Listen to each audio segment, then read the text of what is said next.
இங்க கூட நீங்க அப்படியே போய் பார்த்தீங்கன்னாக்கா பாதி பேர் வெளி மாநிலத்துக்கார, நான் டூரிஸ்டா வந்து போகின்றவர்களை சொல்லவில்லை. ஆனால் இங்கேயே நம்ம இடத்த காகாணி அரகாணி வீட்டை வாங்கி கொஞ்சம் கொஞ்சமா இன்றைக்கு வந்து இன்னைக்கு என்ன ஆச்சு, ஒரே நாடு ஒரே தேர்தல் ஒரே குடும்ப அட்டை. நாளைக்கு ராமேஸ்வரம் தீவில் ரேஷன் கடையில் நீங்களும் உங்கள் கார்டை வச்சுக்கிட்டு போய் நின்னீங்கன்னா பக்கத்தில் மார்வாடி விட்டு பொம்பளையும் சேட்டு விட்டு பொம்பளையும் பீகார் விட்டு பொம்பளையோ பையனோ வந்து உங்கள் கூட லைனில் நிற்பான். நம்முடைய வரிப்பணத்தில் நம்முடைய அரசாங்கம் கொடுக்குற அத்தனை ரேஷன் பொருளையும் அவனுக்கும் கொடுப்பான். நீங்கள் கேட்டிங்கன்னா உங்கள் மேலே வழக்கு பாயும்.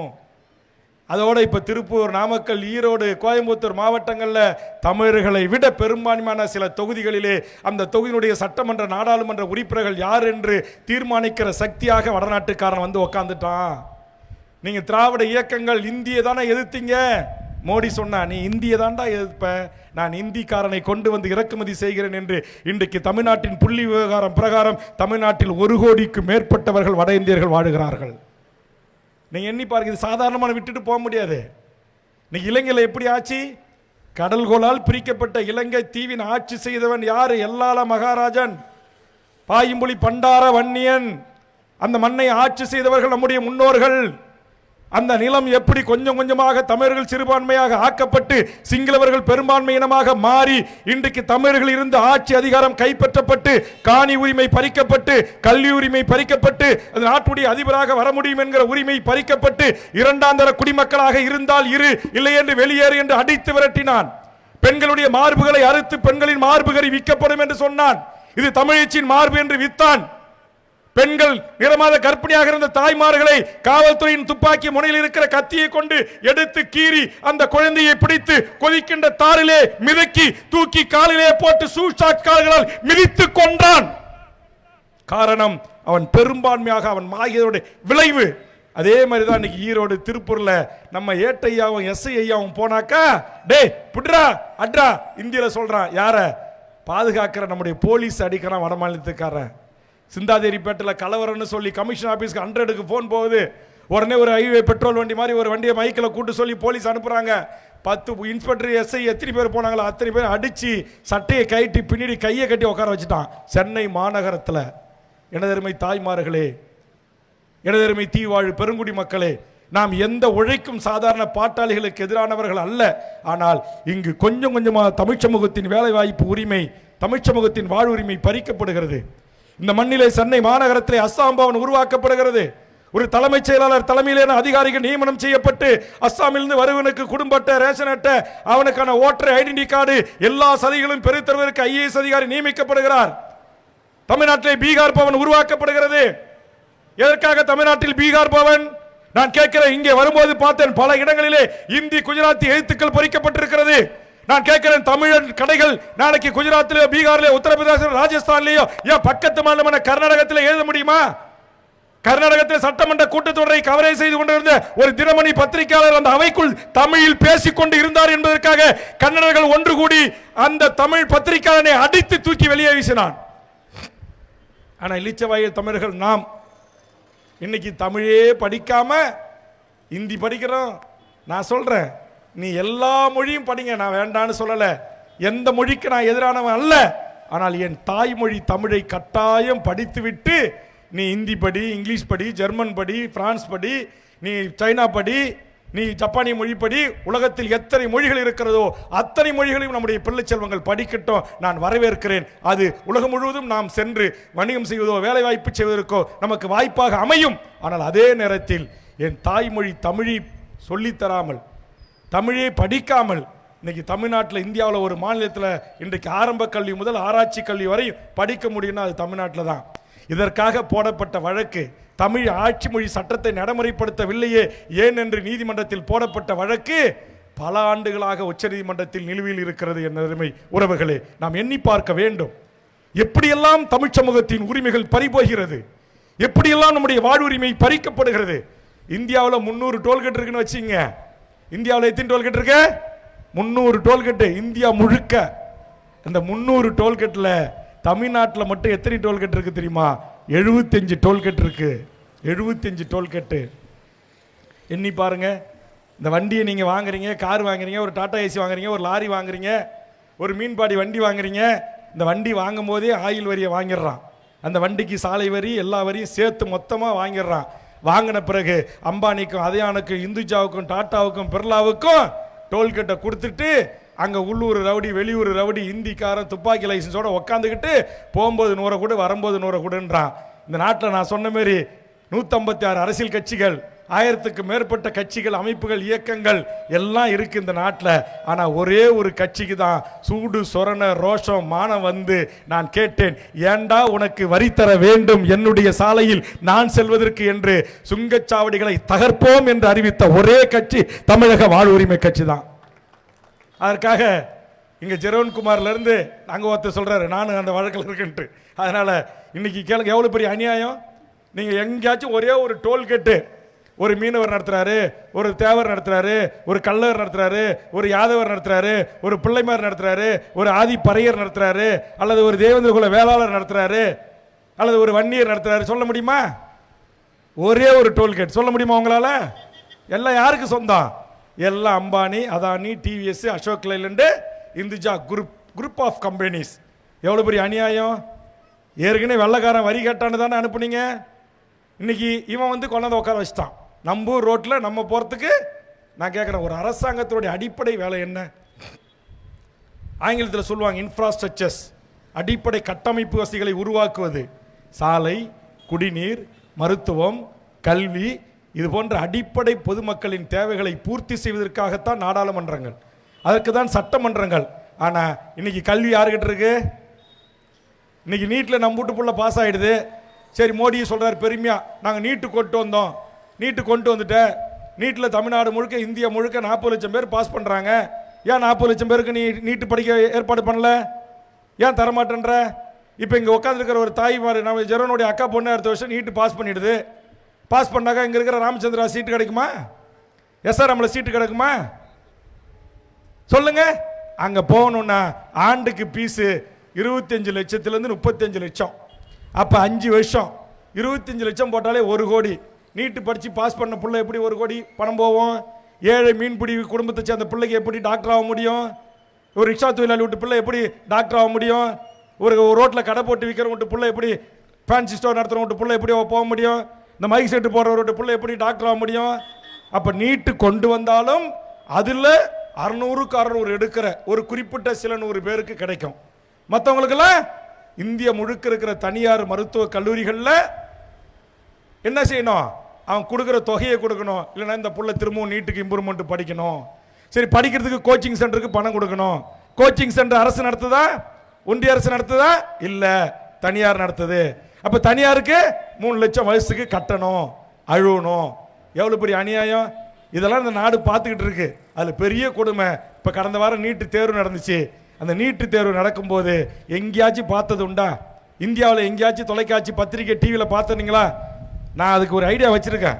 எப்படி டோல்கேட்டுக்கு ஒரு படையில் நடந்துச்சோ அதே மாதிரி என்னுடைய தங்கைகளை, என் பிள்ளை செல்வங்கள் தேர்வுக்கு எழுதுகின்ற போது தாலியை கயிற்றான்றான், உள்ளாடைய கயிற்றான்றான், மூக்குத்திய கயிற்றான்றான், வலையில உடைக்கிறான், பொட்டை அழிக்கிறான், கொலுசு அழிக்கிறான், மெட்டிய கயிற்றான். இது என் பெண்களுடைய பண்பாட்டு விடயம். இதை செய்கின்ற பள்ளிகளையோ அல்லது நீட்டு நிர்வாகத்தையோ ஒரு நாள் சுங்கச்சாவடி பாணியில் தமிழக வாழ்வுரிமை கட்சி அடித்து நொறுக்கணும். என் பெண்களுக்கு ஏன் வீரம் வரல? ஏன் பீகாரில் எங்கேயாச்சும் கைட்டு சொல்றானா? உத்தரப்பிரதேசத்தில் கைட்டுறானா? நேற்றுக்கு பார்க்குறேன், நல்ல வேலை நம்முடைய தமிழ்நாடு காவல்துறை பல இடத்துல புண்ணியம் கட்டிக்கிட்டாங்க. இவங்க டூலில் ஆச்சிட்டு ஓடுறது, பட்டன் ஒரு பொண்ணுங்க பட்டன் இருக்கு, இதை வச்சு கத்திரிக்கோலை வச்சு கட் பண்ணுறான். அப்புறம் பிளேடை வச்சு அந்த பொண்ணே அந்த பட்டனில் பிட்டு எடுத்து போவாங்க. அங்கே பேப்பரையும் புத்தகத்தையும் வச்சு எழுத அனுமதிக்கிறான்டா பீகாரில், ராஜஸ்தானில், குஜராத்தில். அதை கேட்க துப்பு இல்லை நாய்க்கு. எவ்வளவு பெரிய கொடுமை. தமிழர்களை மருத்துவராக வரக்கூடாது, உயர்கல்வி படித்து விடக்கூடாது என்பதற்காக பிஜி யூஜி தேர்வுகளில் திட்டமிட்டு தமிழர்களை வடிகட்டுவதற்கு கொண்டு வரப்பட்ட தேர்வு தான் நீட்டு. எவ்வளவு பெரிய அநியாயம், அக்கிரமம். நம்முடைய வரி பணத்தில் இங்க இருக்கிற மெடிக்கல் காலேஜில் எங்கேயோ இருக்கிற விட்டு புள்ள வந்து படிக்கிறான். சொல்லுங்க. தமிழ்நாட்டில் இன்னைக்கு உதாரணத்துக்கு ஒரு 5000 மெடிக்கல் கவுன்சில் இன்றைக்கு இடம் இருக்குன்னு சொன்ன இந்த 5000 இடத்துல கிட்டத்தட்ட 2500 இடங்களை எவனோ நான் வரி கட்டுறேன், ப்ரொபோசருக்கு நான் சம்பளம் கொடுக்குறேன், டாக்டருக்கு நம்ம சம்பளம் கொடுக்குறோம். இங்க இருக்கிற மெடிக்கல் காலேஜோட இடம் நம்ம இடம், மின்சாரம் நம்மளுது, தண்ணி நம்மளுது. எல்லா வசதியும் நாம் செய்து கொடுத்து எங்கேயோ 2000 மைலுக்கும் அப்பால் இருந்து ஒருவன் வந்து இங்கே படிப்பான் என்றால் இந்த மண்ணின் மகனுடைய பிள்ளை செல்வங்கள் நாங்க மீன் பிடிக்கணும், முடி வெட்டணும், கூலி தொழிலாளியா இருக்கணும், விவசாயம் விவசாயமா இருக்கணும். என் வீட்டு பிள்ளை என்றைக்கு நான் டாக்டர் ஆவறது, என்றைக்கு எம்டி ஆவறது, என்றைக்கு எம்எஸ் ஆவறது, என்னைக்கு ரேடியாலஜி படிக்கிறது? இதை கேட்டா நமக்கு எதிரி. அதுல இன்னொரு சதியை செஞ்சான். தமிழ்நாட்டு பெண்கள் பிள்ளை செல்வங்கள் எல்லாம் நீங்க தேர்வு நீட்டு தேர்வு எங்க போனோம்? பீகாருக்கு போங்கன்னா, கேரளாவுக்கு போனோம்னா, கர்நாடகா போனோம்னா, அப்படி போக சொன்னதை எதிர்த்து தமிழ்நாட்டில் ஒரு கட்சி போராடியது. இதே ஜெரோன்குமாரும் முருகானந்தும் நாங்களும் சென்றுதான் தென்னிந்தியாவிற்கான நீட் அலுவலகம் நம்முடைய அண்ணா நகர் அலுவலகத்தில் இருந்தது. அங்கு சென்று அந்த அலுவலகத்தை பூட்டி அந்த இயக்குனரை முற்றுகையிட்டு இன்று முதல் தமிழ்நாட்டைச் சேர்ந்த 16 வயசு +2 முடிக்கிற பொண்ணு, ஒரு தாய் அல்லது ஒரு தகப்பன் ஆதரவு இல்லாமல் மும்பைக்கு போய் தேர்வு எழுத முடியுமா? தமிழ்நாட்டில் எத்தனை பிள்ளைகள் சென்று தேட முடியல?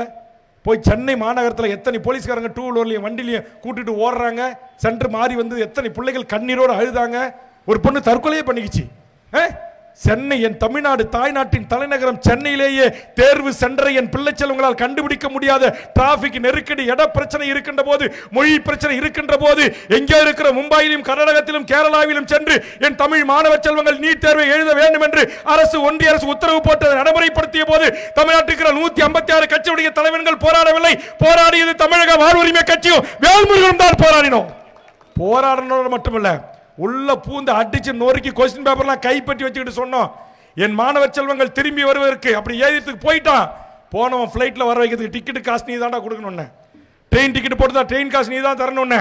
அங்கே ரூம் போட்டு அவங்க மறுநாள் தேர்வு எழுத ரூம் அறை போட்டு தான் ரெசிப்ட் கொடுத்தாங்கன்னா அந்த பணத்தையும் தர வேண்டும் என்று அந்த இயக்குனர் அலுவலகத்திலிருந்து நாட்டுடைய பிரதமர் மோடியோடு பேச வச்சு, மோடி நாட்டுடைய முதலமைச்சர் எடப்பாடிக்கு பேச வச்சு, சென்னை மாநகரத்துடைய கமிஷனராக இருந்த AK விஸ்வநாதன் நேரா என்னிடத்தில் வந்து பேச்சுவார்த்தை நடத்திய பிறகுதான் அந்த இயக்குனரை விடுதலை செய்தேன். அது வேல்முருகனுடைய தனிப்பட்ட லாபத்திற்காக அல்ல. என் லட்சக்கணக்கான என் சகோதரிகள் இந்த நாட்டில் மருத்துவராக வர வேண்டும், அந்நிய மாநிலத்துக்கு சென்று என் பிள்ளைகள் எழுதக்கூடாது என்று போராடி தடுத்த ஒரே கட்சி தமிழக வாழ்வுரிமை கட்சி. இன்னைக்கு நான் பார்க்கிறேன், திமுக இதுக்கு ஒரு முடிவு கட்டும், அண்ணா திமுக முடிவு கட்டும், பெரிய கட்சி முடிவு கட்டும்னு. ஆனா எல்லா கட்சியும் வேடிக்கை பார்த்துட்டு ஒரு நாள் செய்தியோட கடந்து போறான். ஆனா இந்த முறை தான் பல கட்சி தலைவர் இதை பத்தியே பேசியிருக்கிறான். ஆனா நீட்டு வந்ததிலிருந்தே இதை குறித்து ஒரு தலைவன், இப்படி என் பெண்கள் உள்ளாடைய கைட்டு சொல்றீங்களே, பட்டனை கைட்டு சொல்றீங்களே, பொட்டை அழிக்க சொல்றீங்களே, அவன் மனக்கோலத்தோட தேர்வுக்கு எது போன அந்த மணமகளுடைய தாலியை கைட்ட சொல்றீங்களே, மெட்டியை கைட்ட சொல்றீங்களே, இது எந்த விதத்துல நாயி? இதுக்கும் படிப்புக்கும் என்னடா சம்பந்தம்? இதுக்கும் தேர்வுக்கு என்னடா சம்பந்தம் என்று நீட்டு தேர்வு வந்ததிலிருந்து ஒரு தலைவன், ஒரு கட்சி தொடர்ந்து கேட்டுக்கொண்டு போராடி கொண்டு இருக்கிறது என்று சொன்னால் அது தமிழக வாழ்வுரிமை கட்சி. இப்ப நான் அறிவிக்கிற காவல்துறை குறித்துக் கொள்ளுங்கள். வரும் ஆண்டு இது போன்று தமிழ்நாட்டில் நடந்த அந்த பள்ளிகளை குறிவைத்து தமிழக வாழ்வுரிமை கட்சி தொண்டர்களால் நானே தலைமையேற்று அடித்து நொறுக்கப்பட எச்சரிக்கை செய்கிறேன். என் பெண்களின் தாலியை அறுப்பதற்கு, என் பெண்ணின் பொட்டை குங்குமத்தை அழிப்பதற்கு, என் பெண்ணின் மூக்குத்தியை தோரை கைட்டுவதற்கு, கொலுசை கைட்டுவதற்கு, உள்ளாரியை கைட்ட சொல்வதற்கு நீ யாரா நாய்? உனக்கு என்ன தெரியும்? 2000 மைலுக்கும் அப்பால் இருந்து தேர்வுத்துறை நீட்டை நடைமுறைப்படுத்துகிற இந்திக்கார நாய்களை உங்களுக்கு என்ன தெரியும்? என் தமிழுடைய பாரம்பரியத்தை குறித்து ஒரு பொட்டை அழிச்சாலே என்னுடைய பெண்கள் ஒரு வைக்கும் போது காலையில் குளிச்சுட்டு போய் கண்ணாடி முன்னாடி பொட்டை வச்சாங்கன்னா அது ஸ்டிக்கர் பொட்டா இருந்தா கூட தவறி விழுந்துச்சுன்னா அபகசகனமா நினைக்கிற தாய்கள்ரா எங்கள் தமிழச்சிகள். அந்த பொட்டை நீங்க அத்தனை பேர் மீடியாக்கள் முன்னே அழிக்கிறீங்க. மெட்டல் ஒரு வயசு பொண்ணை நீங்க ஜாக்கெட் அவுக்கு சொல்லி மெட்டல் ப்ரொடக்டரை உள்ள விட்டு செக் பண்றீங்க. அறிவு கட்ட நாய்களா, சிந்திக்க வேணா? நீ பெத்து பொண்ணு ஒரு வயசு மேஜரான பொண்ணா இருந்தா அப்படி செய்வீங்களா? இது இந்த நாட்டுடைய காவல்துறை வேடிக்கை பார்க்குது. கடந்த கூட்டத்தில் மிக கடுமையாக நான் பேசினேன். பள்ளி கல்வித்துறை அமைச்சர் நடவடிக்கை எடுக்கப்படும் என்றார். எடுக்கல. அதுக்காக நான் அறிவிக்கிறேன். சட்டமன்றத்தில் பேசினேன், முதலமைச்சர் உட்கார்ந்தார், அமைச்சர் உட்கார்ந்தார், பள்ளி கல்வித்துறை அமைச்சர் இருந்தார். எல்லாரும் வேடிக்கை பார்த்துக்கிட்டு இருந்தீங்க. நீட்டுக்கு எதிர்கொள்கிற மருத்துவத்துறை அமைச்சர் மாசு உட்கார்ந்து இருந்தார். ஆனால் இந்த ஆண்டு தேர்வு தமிழ்நாடு முழுக்க தொலைக்காட்சிகளை பதிவாயிருக்கு. எந்தெந்த பள்ளியில் இந்த அநியாயம் நடந்துச்சோ, அக்கிரமம் நடந்துச்சோ அதை கண்டிப்பாக குறித்து வைத்துக் கொண்டு நிச்சயம் அந்த பள்ளிகள் மீது தமிழக வாழ்வுரிமை கட்சி தாக்குதலை நடத்தும். பகிரங்கமாக ராமேஸ்வரத்திலிருந்து நான் அறிவிக்கிறேன். நீங்க என்ன வழக்கு வேணுமாலும் போடு. இங்கே கூட என்னுடைய ஜெரோன்குமார் இன்று வந்தவதுக்கே சொன்னார், எத்தனை போராட்டங்கள் முருகானந்தம் அவருக்கு பாம்பன் பாலத்தில் போராட்டம், நம்முடைய பிரீட்ஷோ சுட்டு படுகொலை செய்யப்பட்டதற்கு நீதி கேட்டு டவரில் ஏறிய போராட்டம் இன்னமும் இருக்கிறது ராமேஸ்வரம் காவல் நிலையத்திலே.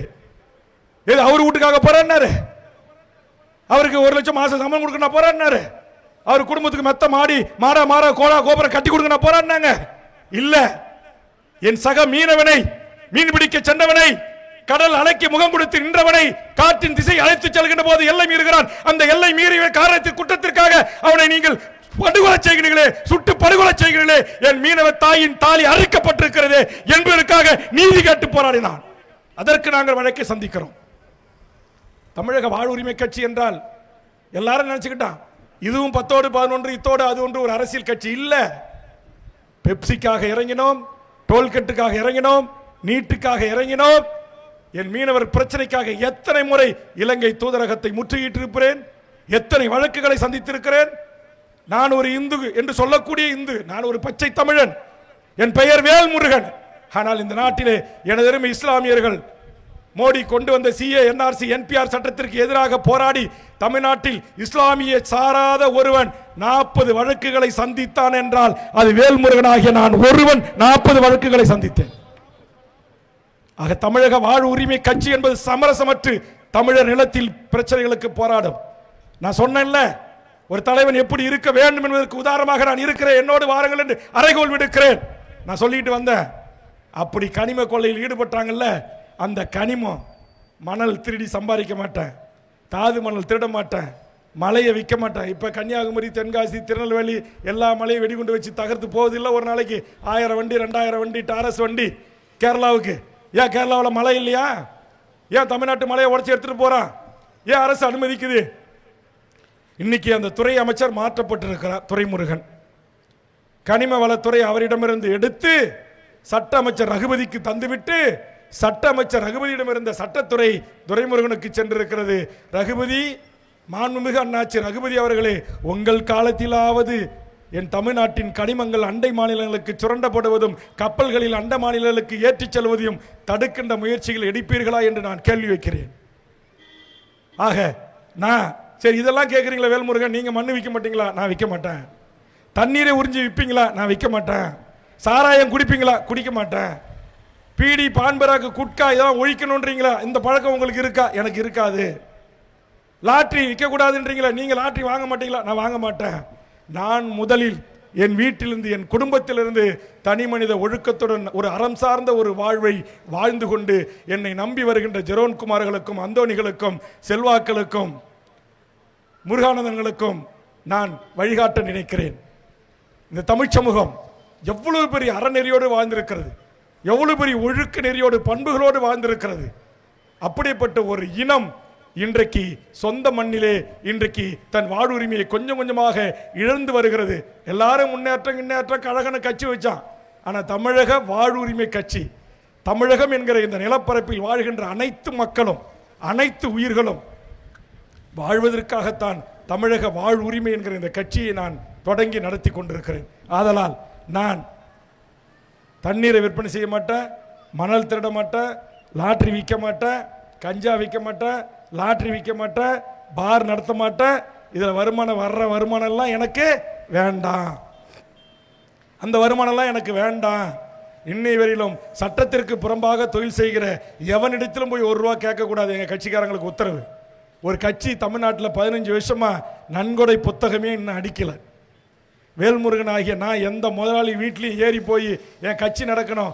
6 முறை தேர்தலை சந்தித்திருக்கிறேன், 3 முறை வெற்றி பெற்றிருக்கிறேன். இதுவரையிலும் எந்த பணக்கார பயல்கள் வீட்டிலும் ஏறி அலுவலகத்தில் படியேறி எனக்கு கட்சி நடத்த தேர்தலை போட்டியிட ₹1 கொடுங்கள் என்று கேட்காமல் யோக்கியமாக கட்சி நடத்துகிறேன். ஆதலால் இந்த அயோக்கியத்தனத்தை நான் எதிர்க்கிறேன்.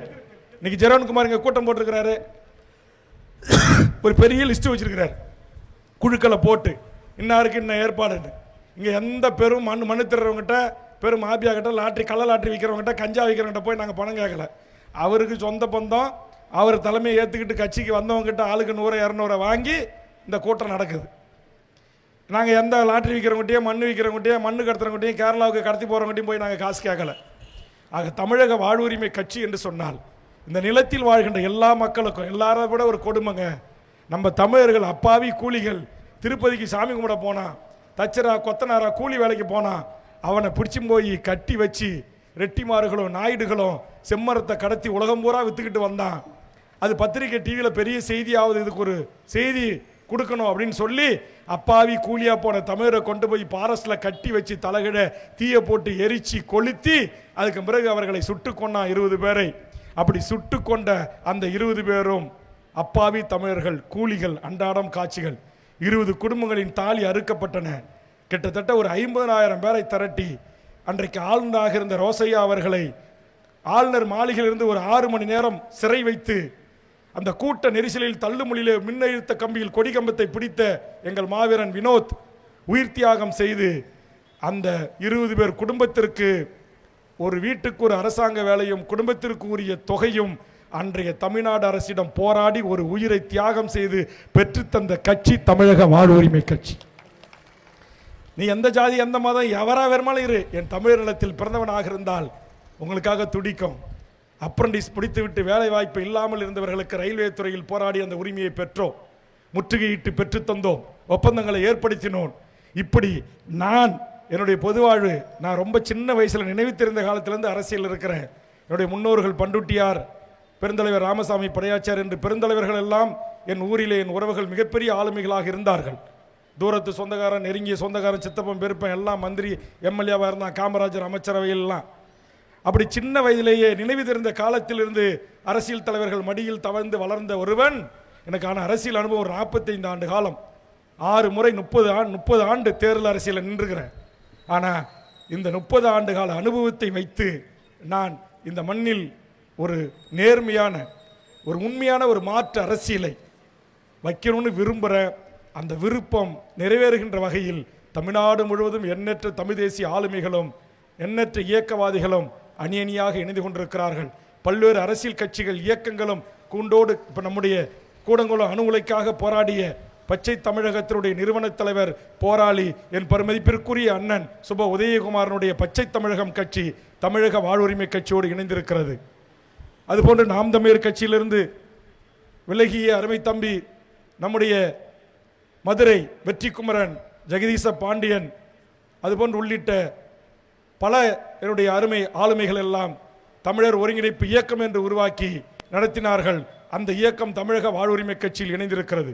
இப்படி நாளொரு மேனியும் பொழுதொரு வண்ணமும் இன்றைக்கு தமிழ்நாட்டின் ஒரு மாற்று அரசியலை பேசுகிற லஞ்சம், லாவணியம், ஊழல், சாதி, மத சண்டை, தனிமனித ஒழுக்கத்திற்கு இந்திய அரசியலமைப்பு சட்டத்தில் எத்தனை ஈபிகோ செக்ஷன் இருக்கிறதோ அத்தனை பிரிவுகளையும் சந்தித்து இந்த மண்ணின் மக்களுக்காக நிற்கிறோம், எம் ஈழ உறவுகளுக்காக நிற்கிறோம். காரணம், உலகமே எதிர்த்து வந்த போதிலும் தன்னை நம்பி நின்ற தம் தமிழீழ தேசத்திற்காக அந்த களத்திலே தன் தாய், தந்தை, மகன், மகன் என்று அத்தனையும் உயிரை கொடையாக தந்து போராடிய அந்த மகத்தான தலைவன் வேலுப்பிள்ளை பிரபாகரன் என்கிற அந்த மகத்தான தலைவனை தலைவனாக நாங்கள் ஏற்றுக்கொண்டிருக்கிறோம்.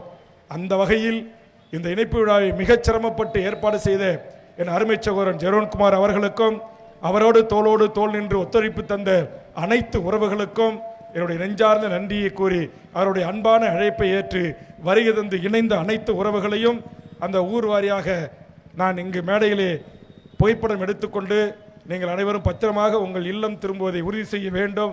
தாய்மார்களை எப்படி அழைத்து வந்தீர்களோ உறவுகளும் நண்பர்களும் அதே போன்று பாதுகாப்பாக கொண்டு போய் அவர்களை அவங்க இல்லத்திலே கொண்டு போய் விடுவதை உறுதி செய்ய வேண்டும் என்று கேட்டு மிகச்சிறப்பாக ஒழுங்கு செய்த அனைத்து உறவுகளுக்கும், இதற்காக இரவு பகல் பாராமல் அல்லும் பகலும் கஷ்டப்பட்ட அனைத்து நல்ல உள்ளங்களுக்கும் என் நெஞ்சார்ந்த நன்றியை கூறி நிறைவு செய்கிறேன். நன்றி, வணக்கம்.